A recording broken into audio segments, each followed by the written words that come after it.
Bismillahirrahmanirrahim. Assalamualaikum warahmatullahi wabarakatuh. Alhamdulillahilladzi hadana lihadza wa ma kunna linahtadiya laula an hadana Allah. Asyhadu an la ilaha illallah wa asyhadu anna sayyidana Muhammadan abduhu wa rasuluh. Qala subhanaka la ilma lana illa ma 'allamtana innaka antal alimul hakim. Rabbi shrah li sadri wa yassir li amri wahlul 'uqdatam min lisani yafqahu qawli. Allahumma salli ala sayyidina Muhammad wa ala ali sayyidina Muhammad, amma ba'du. Alhamdulillah, sidang pendengar yang dirahmati Allah sekalian, kita bertemu dalam program slot bicara eksklusif Ramadan sempena program Ihya Ramadan anjuran PPD Kintas Selatan.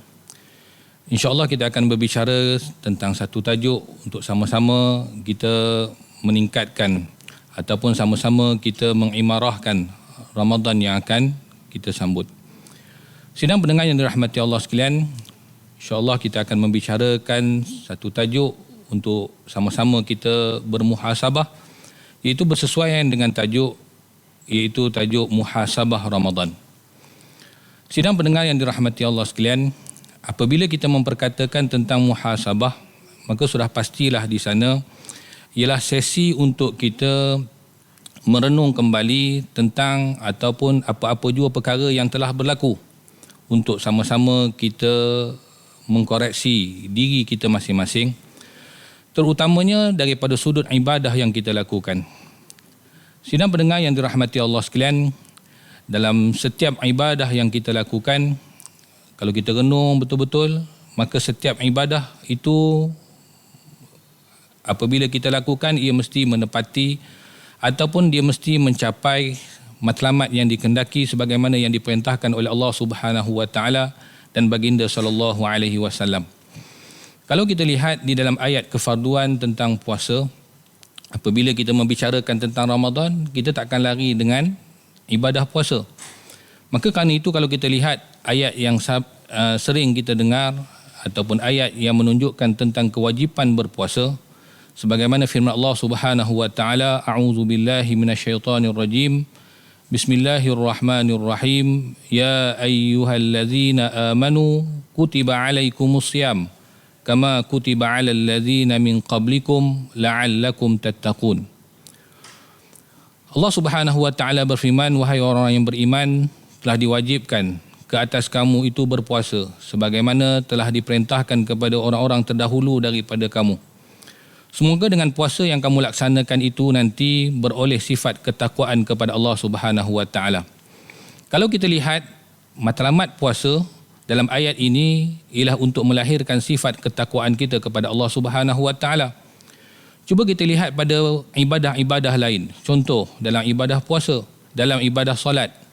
Dalam ibadah solat, kalau kita lihat ada matlamat yang hendak dicapai.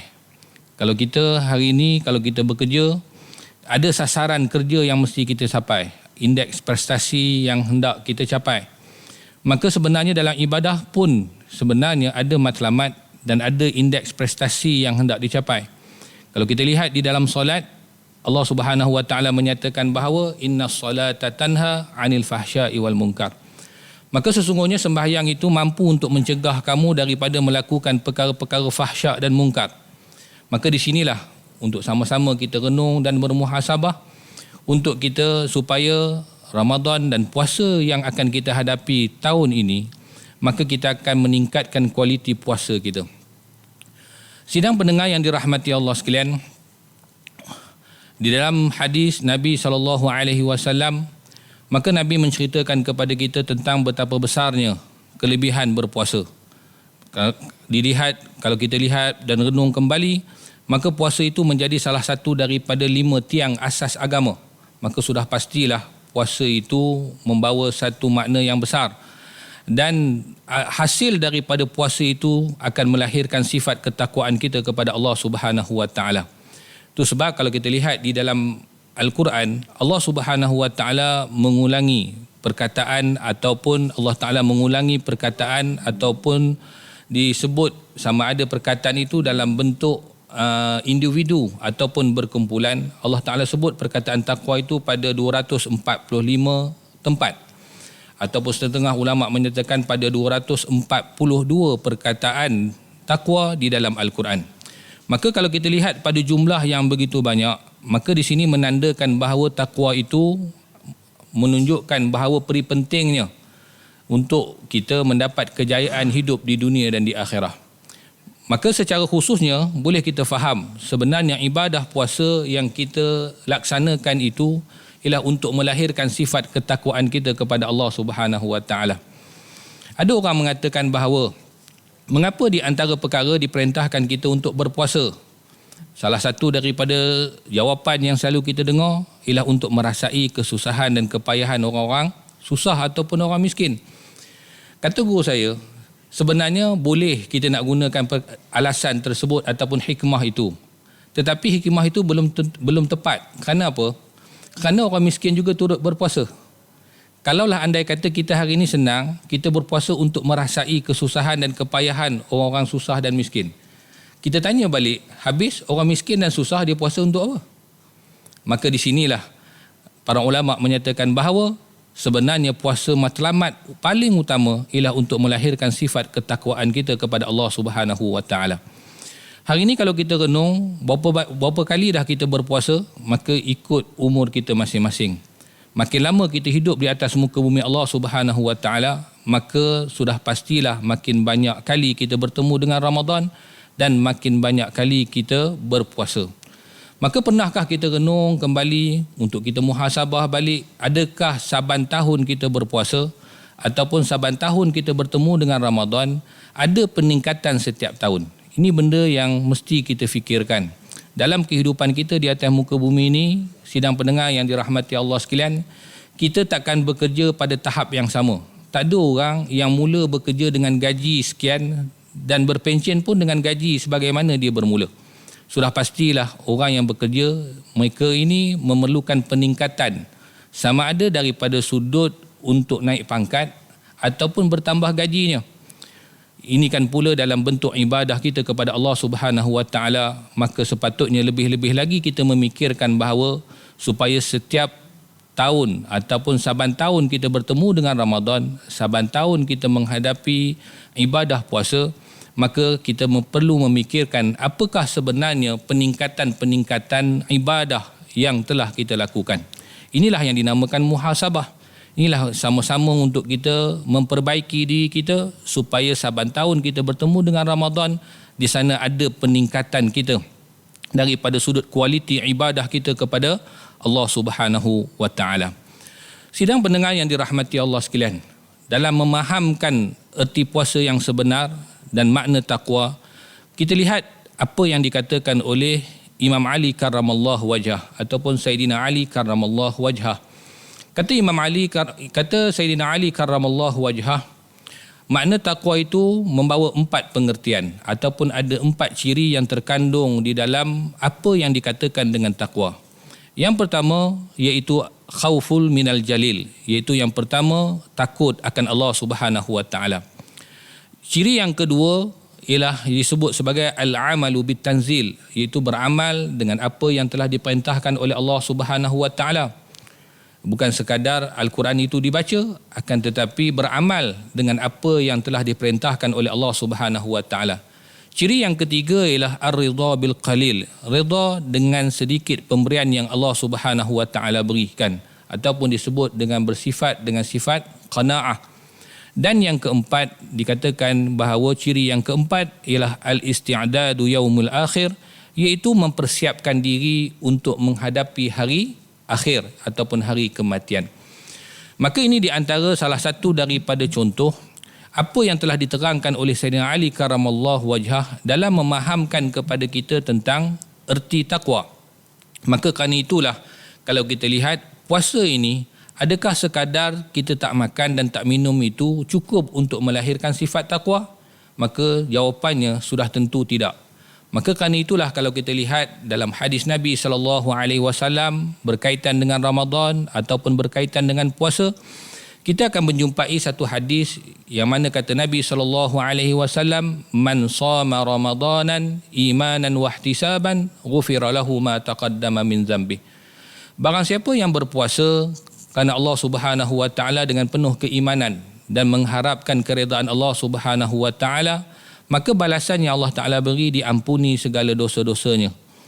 Dalam riwayat yang lain, lafaz yang sama, cuma ada satu perkataan yang berbeza, iaitu kata Nabi SAW, man qama ramadanan imanan wa ihtisaban ghufira lahu ma taqaddama min dzambih. Iaitu barang siapa yang mendirikan Ramadan dengan penuh keimanan dan mengharapkan keredaan Allah Subhanahu wa taala, maka diampuninya dosa-dosanya yang lalu. Kalau kita renung pada dua hadis Nabi SAW, hanya ada satu perkataan yang membezakan. Satu perkataan shoma, iaitu barang siapa yang berpuasa. Dalam hadis yang kedua, lafaz yang sama, pada perkataan yang berbeza itu hanya pada perkataan qama. Maka shoma satu, qama satu. Maka di situ nak membawa pengertian kepada kita bahawa Ramadan itu bukan sekadar berpuasa, akan tetapi ada perkara yang lebih besar, iaitu kesempurnaan dalam menjalani Ramadan itu ialah orang yang menghidupkan Ramadan, yang disebut sebagai qama, iaitu mendirikan dengan makna menghidupkan Ramadan itu dengan ketaatan dan kepatuhan diri kepada Allah Subhanahu wa taala. Sidang pendengar yang dirahmati Allah sekalian, untuk lebih memperincikan ataupun daripada sudut untuk memahamkan kepada kita tentang peringkat ibadah ini, ataupun kita nak melihat sebagaimana daripada sudut supaya kita mampu untuk melakukan ibadah yang sebenar-benar yang diperintahkan oleh Allah dan Rasul, maka kita melihat kepada apa yang telah dinyatakan oleh Imam Ghazali rahimahullahu ta'ala dalam memahamkan kepada kita tentang puasa. Nak memahamkan kepada kita bagaimana sebenarnya kualiti dan nilai puasa. Maka Imam Ghazali rahimahullahu ta'ala telah membahagikan puasa ini kepada 3 peringkat. Iaitu yang pertama, puasa yang disebut sebagai puasa awam. Yang kedua disebut sebagai puasa khawas. Dan yang ketiga disebut sebagai puasa khawasul khawas. Mari kita bicara satu persatu supaya kita dapat jelas faham sebenarnya dalam ibadah ini mempunyai pemahaman ataupun pengertian daripada sudut untuk kita meningkatkan nilai dan kualiti ibadah kita kepada Allah Subhanahu wa taala. Apakah yang dimaksudkan dan apakah yang diperkatakan oleh Imam Ghazali rahimahullahu taala tentang yang disebut sebagai puasa awam? Puasa awam ini ialah disebut ia sebagai puasa orang kebiasaan. Ya, apa yang dimaksudkan puasa kebiasaan ini? Dan hadis Nabi SAW, kata Nabi, kam min saimin laisa lahu min siyamihi illa al-ju' wal 'atash. Betapa ramai orang yang berpuasa, mereka itu tidak mendapat apa-apa habuan melainkan lapar dan dahaga. Maka puasa pada tingkatan ini bukanlah dikatakan bahawa puasa itu tidak sah. Puasa mereka itu sah. Akan tetapi puasa mereka itu tidak diberi pahala oleh Allah Subhanahu wa taala, melainkan mereka ini hanya mendapat lapar dan dahaga. Kalau kita renung balik, bahasa mudahnya, kita teruk bekerja, susah payah kita bekerja, tetapi kita tidak dibayar gaji. Apa perasaan kita? Maka begitulah dalam ibadah. Kerana apa? Kerana kata para ulama, puasa peringkat awam ini ialah mereka hanya menjaga diri mereka daripada tidak makan dan tidak minum. Akan tetapi mereka melakukan perkara-perkara yang boleh membatalkan pahala puasa. Dalam kita membicarakan tentang batal pahala puasa ni tuan-tuan, kena faham jelas-jelas. Pertama, ada perkara yang membatalkan puasa. Yang kedua, ada perkara yang membatalkan pahala puasa. Batalnya puasa seseorang itu, ia perlu mengqadakkan kembali apabila dia melakukan apa-apa jua perkara yang disebut dalam hukum fiqh sebagai membatalkan puasa. Yang ni kita belajar daripada kecil sampailah kita besar. Ya, bahasa mudahnya kita tahu apa dia perkara-perkara yang membatalkan puasa. Akan tetapi kita kurang menilik pada satu bahagian yang lain yang disebut sebagai perkara-perkara yang membatalkan pahala puasa. Apabila kita melakukan perkara-perkara yang membatalkan pahala puasa, puasa kita sah dan kita tidak perlu mengqadakkan kembali. Akan tetapi ruginya kita kerana puasa kita itu tidak diberikan ganjaran oleh Allah Subhanahu wa taala. Maka inilah yang disebut oleh Imam Ghazali rahimahullahu taala tentang puasa awam. Puasa yang kedua disebut oleh Imam Ghazali rahimahullahu ta'ala puasa khawas. Khawas inilah puasa orang yang lebih tinggi sedikit, orang yang lebih tinggi daripada puasa awam. Mereka ini bukan sekadar menahan diri daripada makan dan minum. Akan tetapi mereka juga, anggota zahir mereka juga turut berpuasa. Apa maksud anggota zahir itu turut berpuasa? Maka mata mereka itu berpuasa daripada memandang perkara-perkara yang diharam oleh Allah Subhanahu wa taala. Lidah mereka itu berpuasa daripada memperkatakan ataupun mengumpat ataupun melakukan apa-apa jua yang dilarang dan ditegah oleh Allah Subhanahu wa taala. Maka kita dapat lihat di sini nilai dan kualiti puasa yang berada pada tingkatan khawas. Yang ketiga disebut sebagai puasa khawasul khawas, iaitu puasa yang tertinggi, peringkat yang tertinggi dalam nilaian ibadah puasa. Mereka ini bukan sekadar menahan diri daripada makan dan minum, bukan sekadar anggota zahir mereka berpuasa, akan tetapi hati mereka juga turut berpuasa. Apa maksud hati berpuasa? Hati berpuasa ni bermaksud bahawa hati ni pun tidak ada lintasan-lintasan yang buruk ketika apabila mereka berpuasa. Saya nak nukilkan pada sidang pendengar sekalian, kata para ulama, apabila di dalam ibadah kita perlu melihat orang yang lebih hebat ibadahnya daripada kita dan orang yang lebih tinggi ilmunya daripada kita. Supaya apa? Supaya kita boleh bermotivasi, supaya kita boleh bersemangat untuk meningkatkan kualiti ibadah kita kepada Allah Subhanahu wa taala. Cuma dalam bab bersyukur, Nabi SAW mengajar kepada kita untuk memandang dan merenung ke bawah, supaya dengan merenung kita ke bawah maka akan menambahkan rasa terima kasih kita dan rasa bersyukurnya kita kepada Allah Subhanahu wa taala. Ada satu kisah yang diriwayatkan bahawa kisah yang berlaku kepada Imam Ahmad Ibn Hanbal. Saya nak ceritakan pada tuan-tuan bagaimana kehebatan puasa Imam Ahmad Ibn Hanbal. Satu riwayat menyatakan bahawa ketika Imam Ahmad dia mengajar murid-muridnya tentang ilmu puasa, maka setelah selesai dia membicarakan dan mengajar murid-muridnya tentang puasa, maka datang seorang murid kepadanya lalu bertanyakan soalan, "Wahai guru, boleh tak aku tanyakan kepada kamu satu soalan?" Maka kata Imam Ahmad, "Silakan." Kata murid tersebut kepada gurunya, "Wahai guruku, apakah perkara-perkara yang membatalkan puasa?" Maka ketika apabila ditanya soalan tersebut, maka kata Imam Ahmad Ibn Hanbal, "Wahai muridku, adakah kamu ingin mengetahui tentang perkara-perkara yang membatalkan puasa di sisi kamu ataupun di sisi aku?" Maka tiba-tiba apabila Imam Ahmad bertanyakan begitu kepada muridnya, tercengang murid dia. Dalam hati murid dia apa kata? Adakah batalnya puasa di sisi aku dan di sisi guruku itu berbeza? Maka kata Imam Ahmad Ibn Hanbal, "Wahai muridku, adapun perkara-perkara yang membatalkan puasa di sisimu ialah apabila engkau melakukan salah satu daripada perkara-perkara yang membatalkan puasa, maka batallah puasamu. Akan tetapi batalnya puasa di sisi aku," kata Imam Ahmad Ibn Hanbal, "fa idza ghufiltu faftir," iaitu apabila terlalainya aku daripada mengingati Allah Subhanahu wa taala, maka terbatal puasa aku. Kisah ini, sidang pendengar yang dirahmati Allah sekalian, bukan untuk membawa pemahaman yang baru ataupun pahaman yang salah. Cuma nak bagi faham pada kita bahawa apa yang dimaksudkan oleh Imam Ahmad Ibn Hanbal itu ialah untuk memberi tahu kepada kita bahawa daripada sudut bagaimana dia melaksanakan ibadah. Memang hari ini kalau kita buka mana-mana kitab fiqh sekalipun, kita tidak akan menjumpai ataupun kita tidak akan mendapati di dalam kitab-kitab yang membicarakan tentang ilmu fiqh, terutamanya dalam bab puasa ataupun perkara-perkara yang membatalkan puasa itu, salah satunya tentang perkara yang dinyatakan oleh Imam Ahmad Ibn Hanbal. Cuma dalam kisah ini dia menjadi satu ibrah dan pengajaran kepada kita untuk faham, sampai sehebat itu ibadah yang dilakukan oleh Imam Ahmad Ibn Hanbal untuk menunjukkan bahawa kedekatan dirinya dalam dia melakukan ibadah kepada Allah Subhanahu wa taala.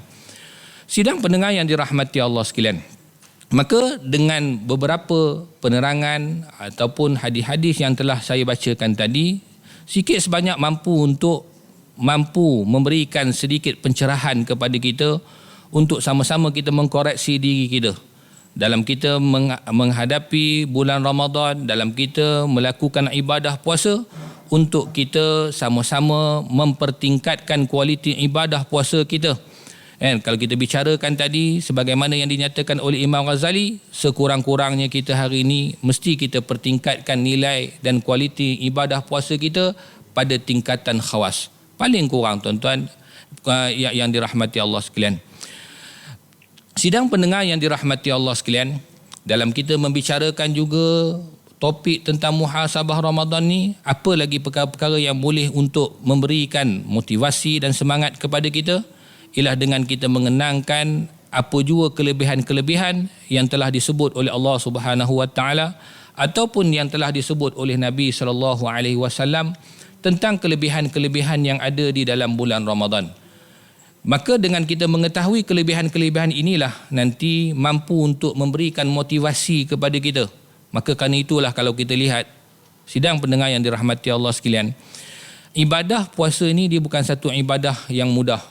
Kerana itu kalau kita tengok balik, Nabi SAW memperingatkan kepada kita sebelum masuknya Ramadan, iaitu apa? 2 bulan sebelum masuknya Ramadan. Maka Nabi telah memperingatkan kepada kita daripada sudut bahawa nak memberi tahu kepada kita bahawa kita perlu mempersiapkan diri kita untuk menghadapi Ramadan, iaitu tempohnya 2 bulan. Sebagaimana hadis yang kita baca ataupun doa yang apabila menjelang saja Rejab, maka ketika itu kita akan dapat mendengar. Bahkan kita juga mengamalkan doa sebagaimana yang diajar oleh Nabi SAW.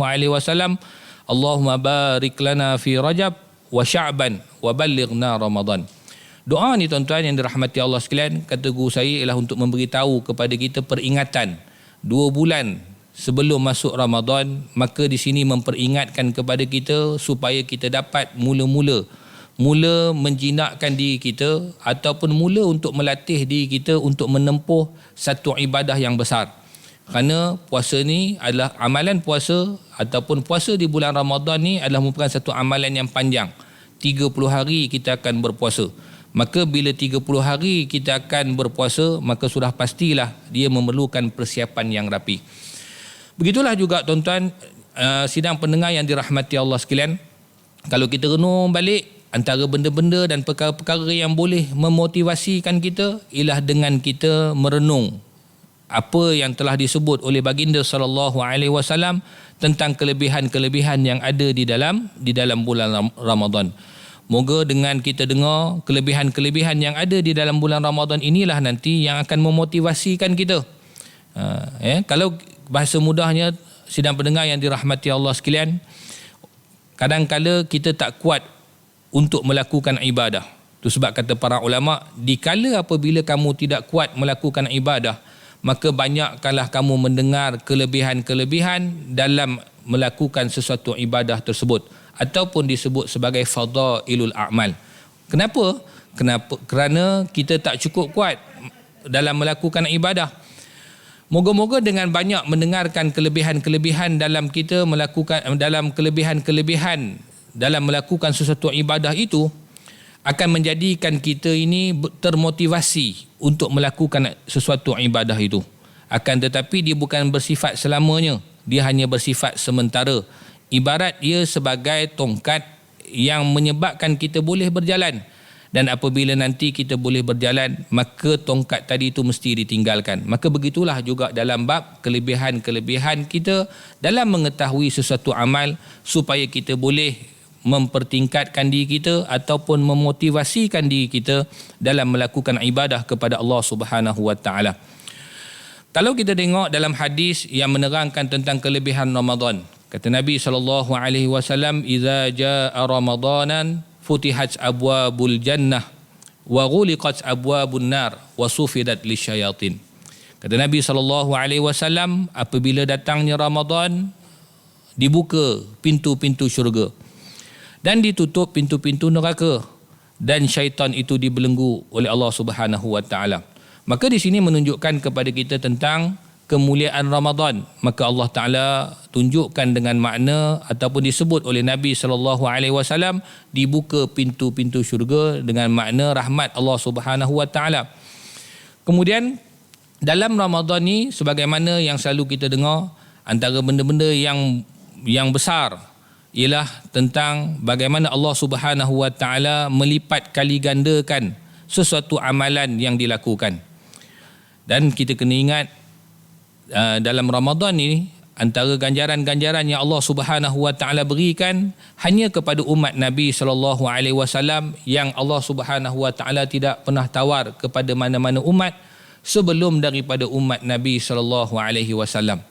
Maka salah satu daripada perkara yang terbesar kalau kita lihat di dalam Ramadan ni apa? Tawaran daripada Allah Subhanahu Wa Taala, iaitu pengibadatan pada satu malam menyerupai 1000 bulan. Yang ni selalu kita bicarakan, selalu kita dengar para alim ulama mengingatkan kepada kita supaya kita bersungguh-sungguh merebut peluang yang disediakan oleh Allah Subhanahu Wa Taala. Allah Subhanahu Wa Taala berfirman tentang kelebihan yang disebut itu tadi di dalam suratul Qad, sebagaimana firman Allah Taala, a'udzubillahi minasyaitonirrajim, lailatul qadri khairum min alfi syahr. Sesungguhnya pada malam tersebut itu lebih baik daripada 1000 bulan. 1000 bulan ni kalau kita hitung dalam kiraan tahun sekitar 83 tahun. Sidang pendengar yang dirahmati Allah sekalian, Allah Subhanahu Wa Taala menawarkan kepada kita ini seluas-luas tawaran daripada Allah Subhanahu Wa Taala. Itu sebab kata para ulama, tawaran yang Allah Taala berikan kepada kita di dalam bulan Ramadan ni ialah satu tawaran yang maksimum. Maksimum ni apa tuan-tuan? Habis dah, tak ada dah benda yang tinggi selepas daripada itu. Kenapa dikatakan tinggi? Kenapa dikatakan maksimum? Sebagaimana kata Nabi SAW, sabda baginda SAW, Ramadan awaluhu rahmah wa awsatuhu maghfirah wa akhiruhu intqakum minan niran.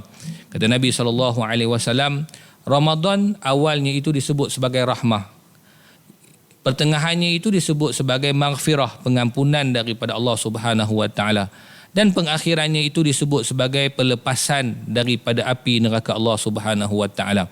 Apa lagi benda yang lebih besar kepada seseorang hamba apabila dia mendapat pengampunan daripada Allah Taala?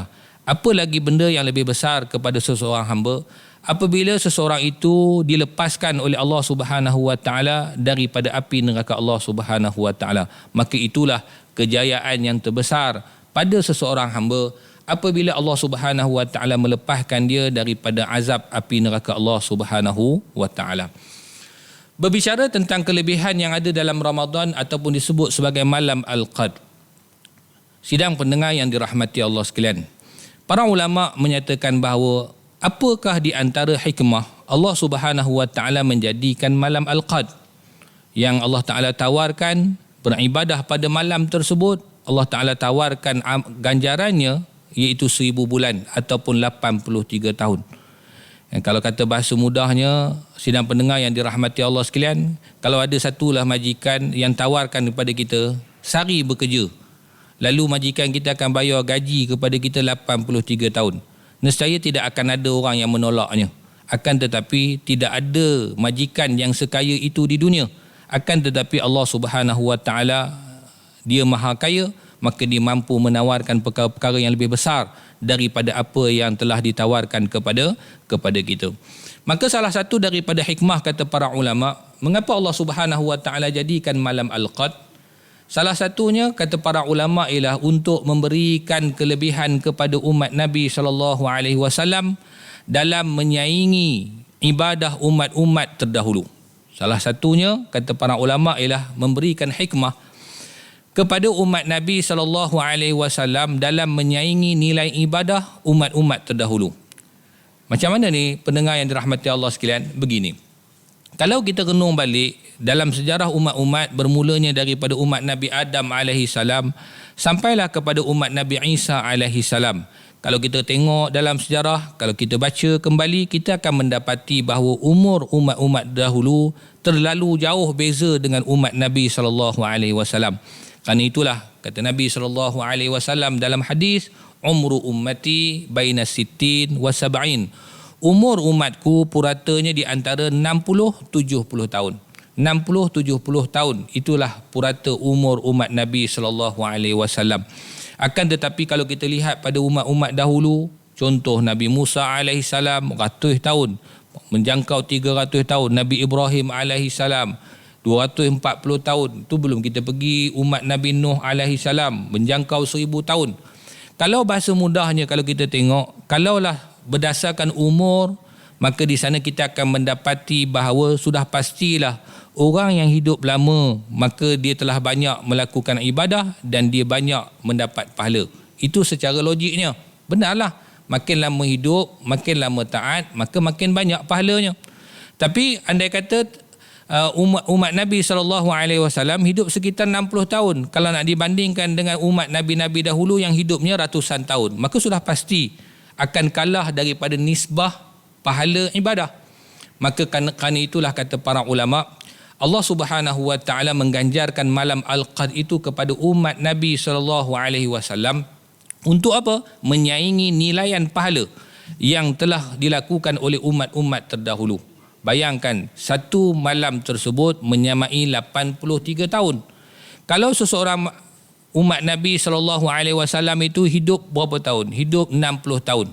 Kalau dia berjumpa dengan 10 kali malam Al-Qadr, 10 kali malam Al-Qadr, situ tidakkah telah menunjukkan bahawa nilai pahalanya menjangkaui 800 lebih? Itu kalau 10 kali. Kalau 20 kali, maka seolah-olah dia boleh menyamai ibadah umat Nabi Nuh alaihi salam.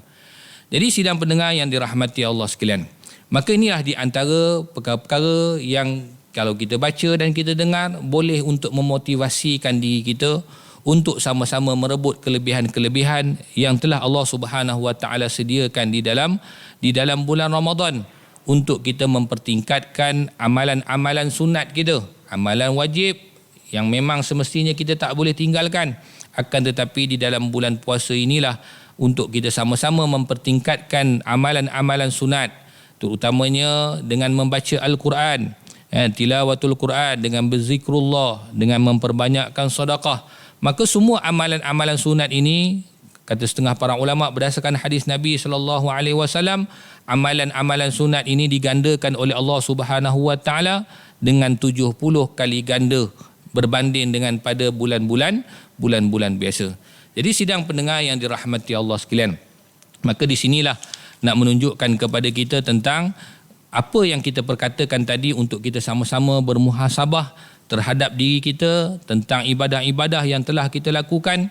Moga-moga dengan sedikit percambahan ataupun perbincangan yang kita sama-sama dengar daripada hadis yang telah kita bacakan tadi, ataupun daripada sudut apa yang telah diperkatakan oleh Nabi SAW, untuk sama-sama kita bermuhasabah, untuk sama-sama kita hitung balik, kita tilik balik puasa-puasa yang telah kita lakukan. Moga-moga dengan ibadah dan Ramadan yang akan kita sambut nanti, iaitu akan menatijahkan satu nilaian ibadah ataupun satu bentuk penghayatan Ramadan untuk mencapai matlamat sebagaimana yang dikehendaki. Satu perkara perlu diingat bahawa dalam kita menyemarakkan ibadah di dalam Ramadan ialah supaya kita tidak tersasar daripada landasan yang sebenar. Itu sebab kata para ulama, kita adalah hamba kepada Allah Subhanahu Wa Taala, akan tetapi kita bukan hamba kepada Ramadan. Ini benda yang mesti kita faham supaya kita tidak tersasar dalam melakukan ibadah. Kita melakukan ibadah ini bukan semata-mata kerana Ramadan, akan tetapi niat yang paling utama kita melakukan ibadah kerana Allah Subhanahu Wa Taala dan merebut segala apa yang telah Allah Subhanahu Wa Taala janjikan dan Allah Taala berikan kelebihan-kelebihan yang ada di dalam Ramadan, supaya dengan Ramadan yang kita lalui ini kita akan mendapat apa yang telah dijanjikan oleh Allah Subhanahu Wa Taala, iaitu perkara yang paling besar ialah keluarnya kita daripada Ramadan nanti akan dihapuskan dosa-dosa kita, seperti mana apabila keluarnya kita daripada Ramadan nanti, iaitu seperti kita lahir, seperti bayi yang baru lahir, iaitu sucinya kita daripada dosa-dosa yang telah kita lakukan. Jadi sidang pendengar yang dirahmati Allah sekalian, saya rasa cukup untuk kali ini. Ucapan berbanyak-banyak dan ribuan terima kasih kepada Pegawai Pendidikan Daerah Kinta Selatan Dr. Mio Hamdan bin Haji Ghazali di atas undangan untuk sesi slot bicara eksklusif Ramadan sempena program Ihya Ramadan peringkat PPD Kinta Selatan. Moga-moga kita sama-sama beroleh kebaikan dan kita pohon kepada Allah Subhanahu Wa Taala agar memberikan taufik dan hidayah kepada kita ketika apabila masuknya Ramadan nanti kita mampu untuk melakukan ketaatan diri kita kepada Allah Subhanahu Wa Taala agar Allah Subhanahu Wa Taala sentiasa membimbing kita ke arah kebaikan dan merahmati kita di dunia dan di akhirat. Untuk yang terakhirnya, apa yang baik itu datang daripada Allah Subhanahu Wa Taala, apa yang kurang dan lemah itu datang daripada kelemahan dan kedaifan diri saya sendiri. Wabillahi taufik wal hidayah. Wassalamualaikum warahmatullahi wabarakatuh.